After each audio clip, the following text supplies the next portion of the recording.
नमस्कार. आपल्या उजनी धरण अपडेट न्यूज चॅनलमध्ये आपल्या सर्वांचं मनापासून स्वागत. आज 6 मे 2024 सकाळी उजनी धरणाची पाणी पातळी किती आहे, उजनी धरणातून सोलापूर शहरासाठी पाणी कधी सोडण्यात येणार आहे याबद्दल आपण सविस्तर माहिती घेणार आहोत.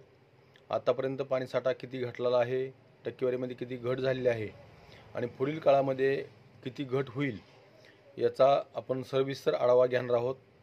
आज सकाळी 6 वाजता उजनी धरणाची एकूण पाणी पातळी 486.985 मीटर, तर एकूण पाणीसाठा हा 1139.44 दशलक्ष घनमीटर अर्थात 40.23 TMC.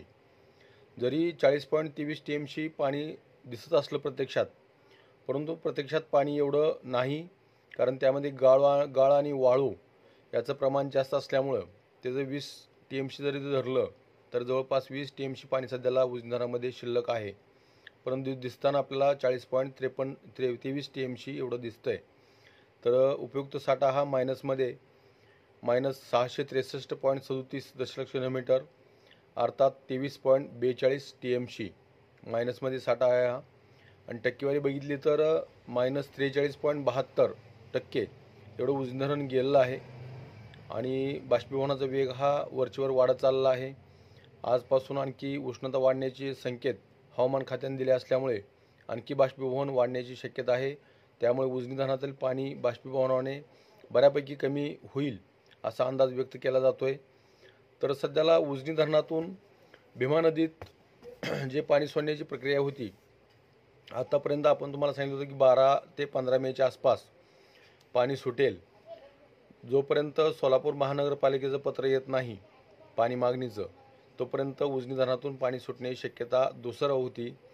तसं पत्र काल सोलापूर महानगरपालिकेनं कलेक्टर साहेबांना दिलं असल्यामुळे त्यांनी अधीक्षक अभियंता धीरज साळे यांना पाणी सोडण्याचे निर्देश दिले आहेत, आदेश दिले आहेत. त्यामुळे 10 मे 2024 रोजी आपल्या उजनी धरणातून नदीपात्रात पाणी सोडले जाईल आणि त्यानंतर 20 मेपर्यंत पाणी ते पोचेल आणि एक 10 दिवसाचा पाणीसाठा हा जवळपास 5 ते 6 TMC पाणीसाठा कमी होणार आहे. म्हणजे जवळपास 13% पाणी कमी होईल. जरी हे 43% धरलं, 43.72% धरलं आणि त्यात 13 वजा अधिक केलं तर जवळपास 56%च्या पुढं उजनी धरण 20 मेच्या आसपास गेलेलं असेल. त्यानंतर काय उजनीचं नियोजन होतं आहे, पाणी वाढवलं जातं आहे किंवा कमी केलं जातं आहे, ज्या त्या परिस्थितीनुसार आपल्याला माहिती दिली जाईल. तर अशाच उजनीच्या ताज्या घडामोडीसाठी, ताज्या अपडेटसाठी उजनी धरण अपडेट न्यूज चॅनलला लाईक करा, सबस्क्राईब करा, शेअर करा.